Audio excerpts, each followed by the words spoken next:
Warning, this is an experimental interactive video.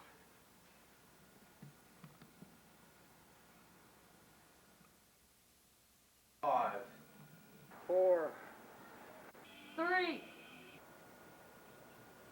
1! Alaska. Rugged. Wild. No, sorry, we don't go there. Aloof. Hey, Bob. Hey, Marley. Hey, Ziggy. Hey, Marley.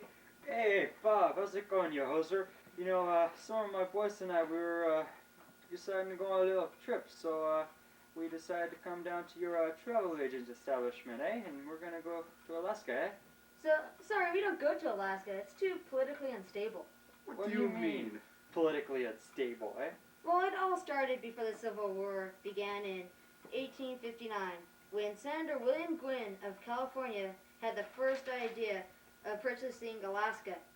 The Civil War kept him from pursuing these goals.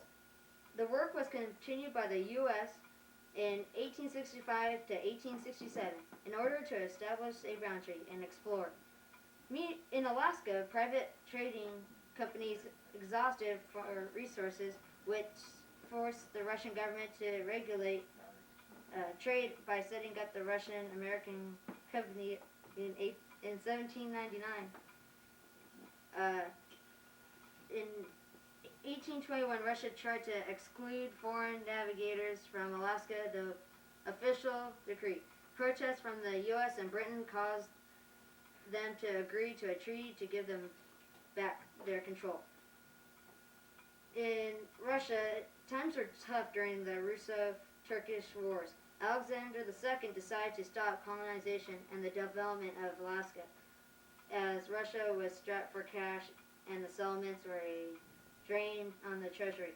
The Russian-American Company's charter ended on December 31st, 1861, and an American company in 1868 got authority to explore and establish means for a telegraph system. In 1867, Secretary of State William Seward jumped at the chance to buy Alaska when Russia offered it for sale. Charles Sumner of Massachusetts helped Seward convince the Senate to approve the treaty. The Russian minister to America helped to pass it by persuading members of the House of Representatives with a little low-down scheming bribery.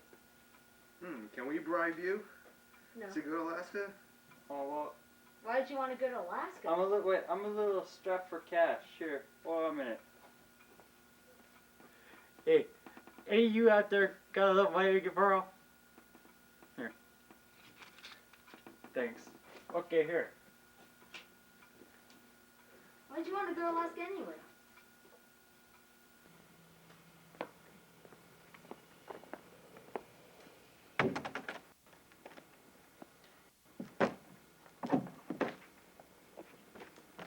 There are several factors that led to Russia's willingness to sell what, kiddies? Yes, that's right! You all get Scooby snacks now!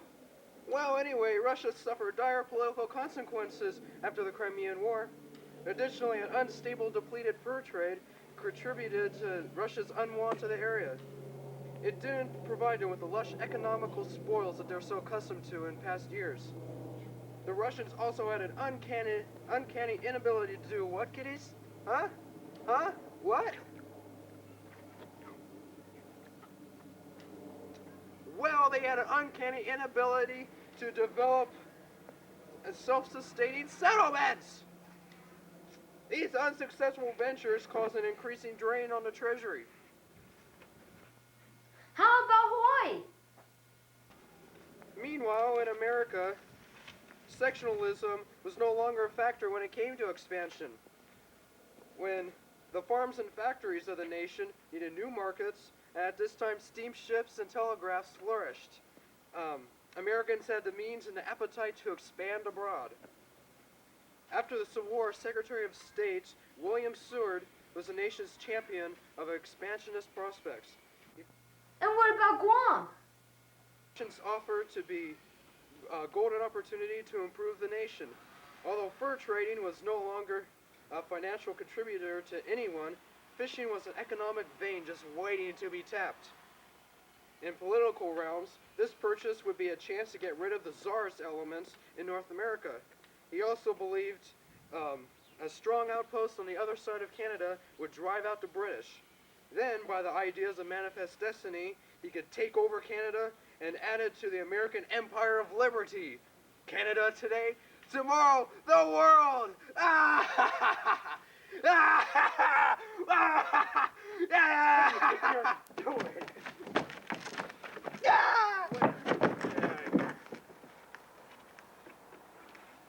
Yes, Marley. Little did Mr. Seward know, but he increased the size of the U.S. by 1/3. He also gained the U.S. an innumerable amount of resources, with gold rushes in 1861, 80, 86, 97, 1900, 1998, 1903. There were also many hard rock mines in Alaska Panhandle that the U.S. developed to work properly.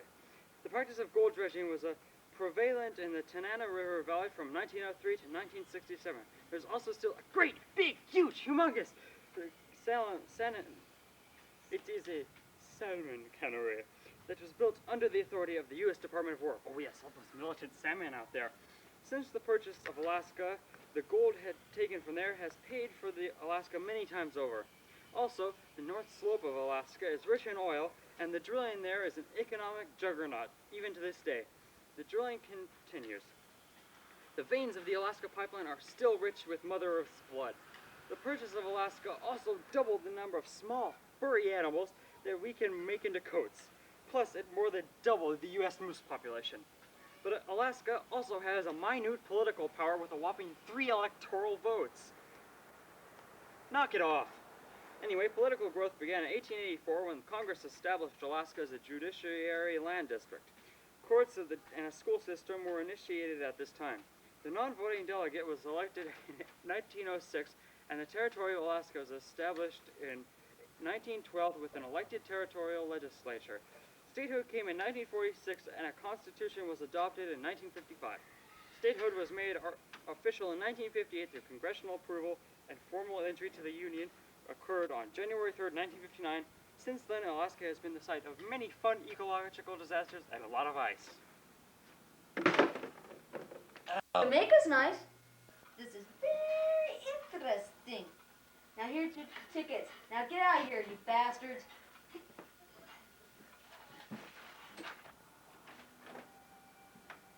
Alright, we're going to Alaska. Alaska, Hey, alright, hey. Let's check out these tickets. Yeah. Hey, these tickets are for Guam. Wait a minute. My ticket's for Cuba. Oh, get him!